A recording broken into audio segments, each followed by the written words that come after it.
What's up, guys? Welcome to the channel. Today I want to talk about this Chevy 2500 that's next to me. I took $4,000 and tried to find the best example of a Michigan 6-liter that I could that was running and driving and everything worked on it.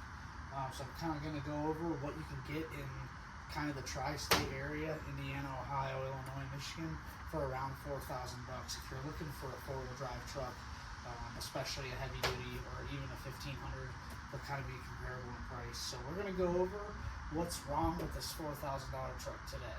I'm going to do a little tour of it. It's actually full of scrap. I already used it and we're already fixing some stuff on it. So I will go over those things. And this is my 2004 6-liter Chevy. So I'm going to talk about the body first, guys. Obviously this is a Michigan truck, and it was $4,000, so you're not going to find anything rust-free up in this area for that price. Obviously, most of you guys know that, especially if you follow me. You've seen some of the rusty stuff that I work on. We've got a little bit of tailgate rust here, which unfortunately is eventually going to take the tailgate out, because that is the tailgate bracket right there, as we can see. So that's unfortunate, because the rest of the tailgate is actually not that bad. But it is what it is on these. They're known to rust right here at the lip, and it's pretty rusty all the way down. So eventually the tailgate's going to break off, and we'll have to replace that. So that's the first thing that I noticed that was wrong with it as soon as I pulled up to look at this 2004. This has 217,000 miles on it. Runs and drives good, shifts good, four-wheel drive works. Two-wheel drive obviously works, transfer case shifts like it should. No grinds in the transmission. It shifts very well for what it is. These are a 4L80, 4-speed. Yeah, obviously the body, like we talked about back there in the tailgate up here, is pretty solid, but we for sure have some rust underneath these fender flares, no question about it. Some rust in the gas cap, which is pretty common on these as well. Like I said, these trucks are not perfect.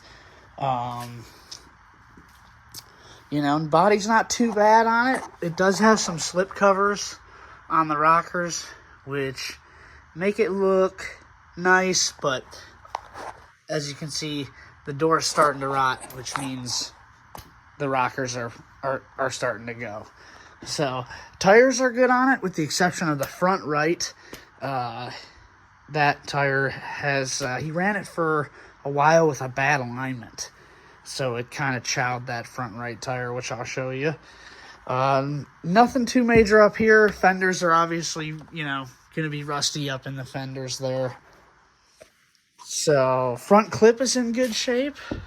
I know it's probably hard to see back there because I'm so close to the wall in the shop, but no issues up front. Hood is obviously got some bubbling. No dents or anything though. Fog lights work, headlights work, blinkers work. So this truck is a loaded truck, or was a loaded truck back in the day. We've got push button 4-wheel drive. As you can see, my headliner is starting to go, as well as the seat. Pretty standard for the mileage in one of these. This is actually pretty clean for 217,000 miles.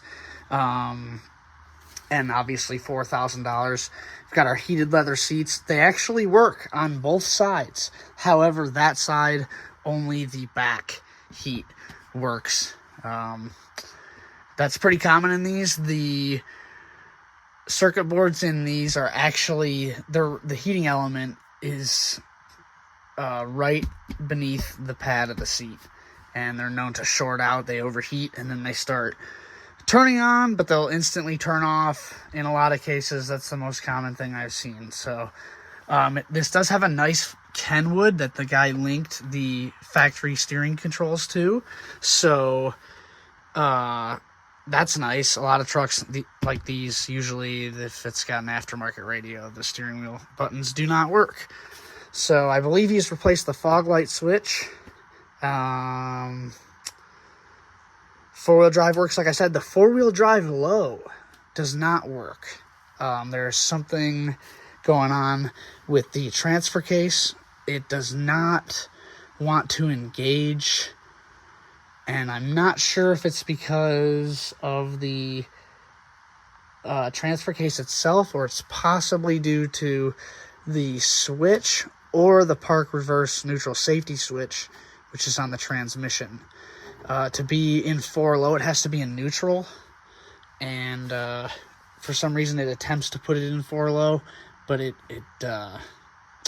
doesn't do it. So pretty standard interior though for these. This one's in pretty good shape for what it is. Nothing too major.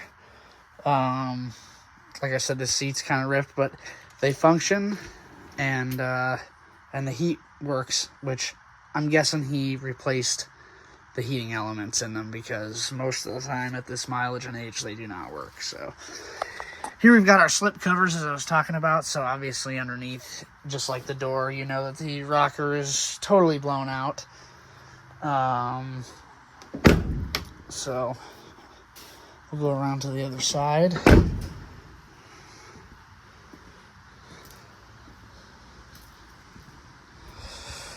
Bumpers are good, actually. Pretty clean on this truck. Yeah, they just you know, some rust on the wheel wells, which you kind of expect at this age, like I said, in this area. So,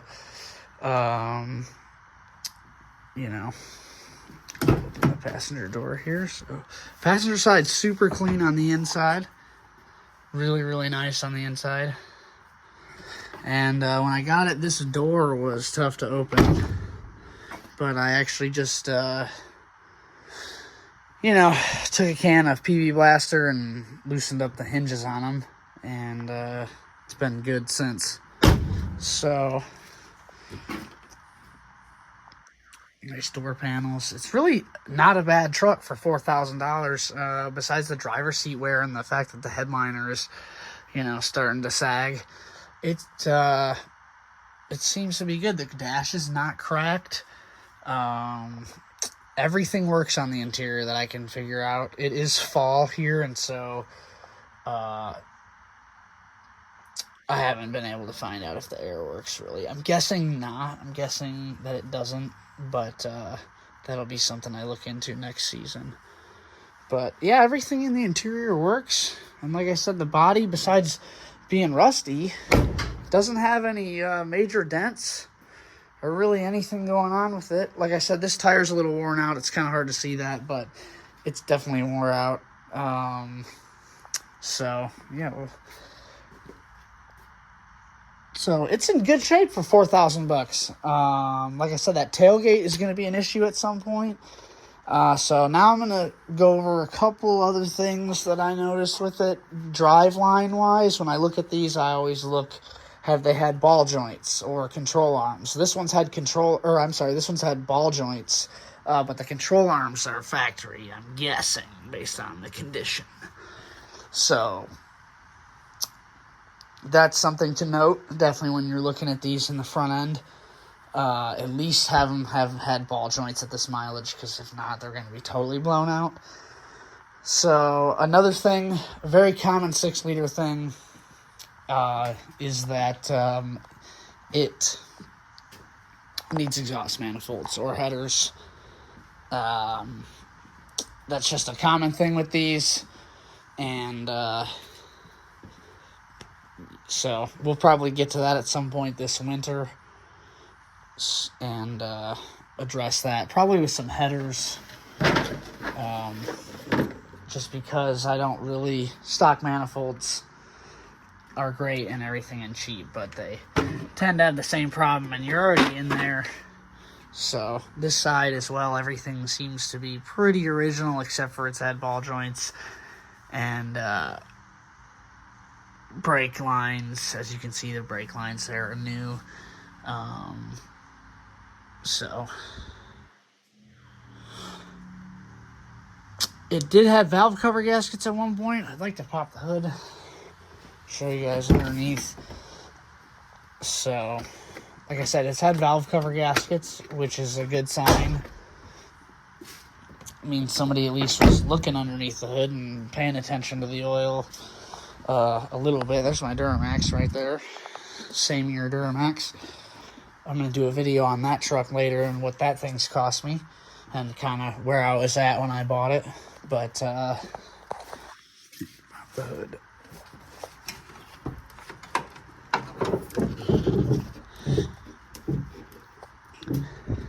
So, like I said, it's had valve cover gaskets, definitely needs headers. And when I bought it, I noticed that this plug right here is a little bit wet. So, it probably needs a tune-up. Also, it needs this dipstick tack welded back on because as you can see on this mount, it is broken off, which is nice. So, that's not good. That I'll have to replace. I'll probably do that while I do these headers because as you can see, these headers or these manifolds are totally gone. The heat shield is tearing off of itself. So, I did take notice that it had a radiator about 8 years ago, about 2014. They put an aftermarket radiator in it. So there's that. That's good because these trucks often they need a radiator. So, but besides that radiator and the valve cover gaskets, it's pretty factory underneath the hood.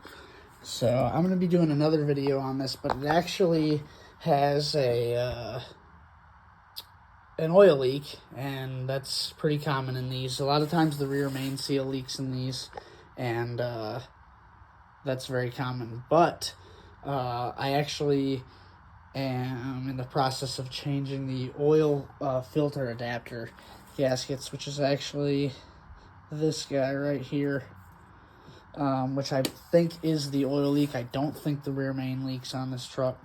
So that was one of the issues that I picked up on right away. That's a $6 gasket from Felpro.